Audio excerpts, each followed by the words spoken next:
বাংলাদেশ সময় আজ রাত ৯টায় লাহোরে বাংলাদেশ বনাম পাকিস্তানের প্রথম টি-20 ম্যাচ দিয়ে ৩ ম্যাচের টি-20 সিরিজ শুরু হতে যাচ্ছে আজ।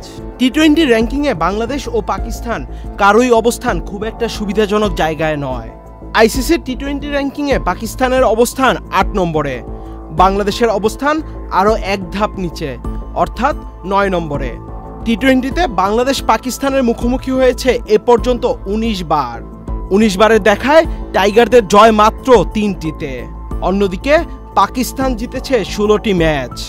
টাইগারদের যে ৩ ম্যাচে জয় রয়েছে তার মধ্যে ২টি ঘরের মাঠে, অর্থাৎ বলাই যায় টি-20তে পাকিস্তানের সামনে টাইগারদের অবস্থা খুবই নাজুক। ওয়ালটন আবারও মিলিয়নিয়ার অফারে ওয়ালটন ফ্রিজ কিনে আপনিও হয়ে যেতে পারেন মিলিয়নিয়ার।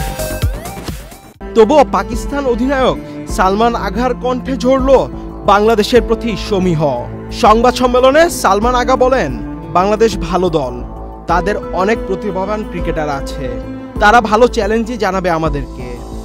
বলে রাখা ভালো, ভারত পাকিস্তান সংঘাতের কারণে এই সিরিজে থাকছে না ডিআরএস। পিসিবি সূত্রের উদ্ধৃতি দিয়ে উইজডেন ওয়েবসাইট জানিয়েছে, যুদ্ধ পরবর্তী সময়ে ডিআরএস এর কর্মীরা পাকিস্তানে আসতে চাননি বলেই এবারের সিরিজে থাকছে না ডিআরএস। আজ লাহোরে প্রথম ম্যাচ জিতে টি-20তে পাকিস্তানের মাঠে তাদের বিপক্ষে প্রথম সিরিজ জয়ের পথ টাইগাররা কতটা সুগম করতে পারবে তারই অপেক্ষায় বাংলাদেশের ক্রিকেট ভক্তরা। আহমেদ শাফি, চ্যানেল আই।